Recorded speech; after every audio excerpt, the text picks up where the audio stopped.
Standup Comedy, your host and MC, presents Comedy Appetizers, a podcast where you will find short comedy sets, stories, and funny bits from the famous and not so famous. Here is your host and MC, Scott Edwards.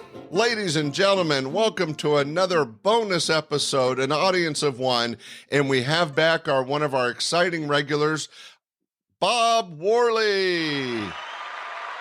Hello, Scott. It's so good to hear your voice. Well, it's good to hear you. Last time we talked, you were all wired shut.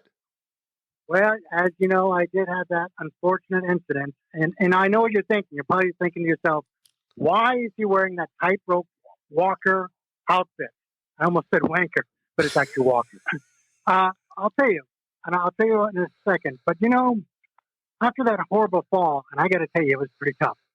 But fate stepped in because, you know, a few months before that, my lawnmower broke down. Therefore, I was unable to mow my lawn for almost 4 months. Oh my! So when I fell off that rope, luckily there was a big cushion there to catch me. Well, that does sound like fate shined on you. It did. I probably saved my life. That and I fell on my face. But you know what? I'll tell you another thing. As I was laying there, I glanced down at my feet and I realized, oh no, I'm still wearing my steel-toed boots. I had them changed into my slippers. Oh, you were trying to do the tightrope in steel-toed boots? Exactly. I got the boots because of the bowling ball incident. But that's the main reason. It wasn't that I fell and I lost my balance. I had the wrong shoes. Oh my gosh. I know. So someday we'll attempt that walk again when I feel better. But right now, Scott, I got to tell you, when I was laying in that hospital with my jaws wired shut, I was thinking, what can I possibly do next? What can I do? And it came to me. You know what? Ventriloquism. That's what I'll do. I'll be a ventriloquist. Well, that's true. Your mouth was wired shut. You couldn't enunciate. Did you practice and become a good ventriloquist? Let me tell you, my friend, I laid there for hours, and I practiced hours upon hours. I mean, sure, it was very painful for me and the people around me, but that's okay. It didn't matter. I just kept doing it. You know, when I watched the best in the business, too, Willie, Tyler, and Lester, I watched them every show I had with them. And I watched Dave Strausman and Chuck Wood. Great acts. And I watched, who's that dummy on that show Soap with the puppet? What's his name? The J something. Anyways, I watched them and I realized they all have one thing in common. They don't move their mouths.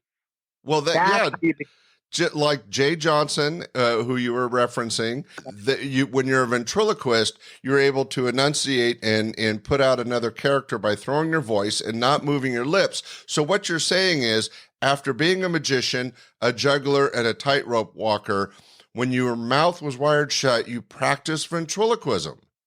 That's exactly what I'm saying. Wow, I got it. Okay. Well, this is exciting. Well, let me tell you, too, I also spent a lot of money, and I went out and got a specially made puppet. I believe they're called dummies. Actually, you have the same outfit as I have on. And mine says dummy, but Lisanne pointed out that it's spelled wrong. I left out an M. But on his costume, it has two M's, therefore you can tell it's apart. Oh, so it's one, amazing, okay. Scott. Let me let him look at him. Look at this guy. He looks exactly like me, only a little bit smaller and more lifelike. Well, this is audio. We can't see you, but I can picture it in my mind. So it's a you and like a mini you. It is exactly a mini me. He is so adorable. Anyways, let me tell you, you're going to be astounded. Let me tell you about this. This is going to be great. Here, let me fix the camera. I want you to be sure to see this. There. You got it now? Ready? Let's go. Let's do it. Here we go. My world premiere. Here we go. You're going to announce me? Oh, ladies and gentlemen, ventriloquist extraordinaire, Bob Worley. Hey, Scott, it's good to be here. Hey, you're probably wondering who's that little guy on your knee. Well, this here is little Bobby. Hey, Bobby, say hi to Scott. Watch it. Tone it down a little bit there, Bobby. Let's watch our language. It's a family show. So, Bobby, what's been going on? Again, tone down the language. There's no need for that. So so, Scott, Bobby and I were just over. Hey, take it easy. I told you to watch your language. Don't call Scott that. He's a very nice man. Keep it up, and I'm going to stick my foot right up there, buddy. Right up there. Yeah, I know my hand's up there, but my foot's about ready to join it. You know what I'm saying? So just knock it off. Knock it off. Dad, what are you doing? Stay out of this, Lisa. This is between me and him. Listen, if you don't knock it off, I am going to kick your ass. No, I'm serious. I mean, right now, I'm going to... Oh. What happened? Oh, Scott. My dad and the dummy just bumped heads. I'm going to have to call you back. Oh, no. He didn't get injured again. Is the big dummy and the little dummy okay? Remains to be seen. Okay. Well, thanks, Lisanne. Tell Bob we hope he feels better, and he needs to work on the ventriloquism. We had a little trouble understanding little Bobby, but hey, everybody, ladies and gentlemen, that was ventriloquist extraordinaire Bob Worley. We'll have to check back and see how he's doing. Thanks, Bob. Thanks, Lisanne.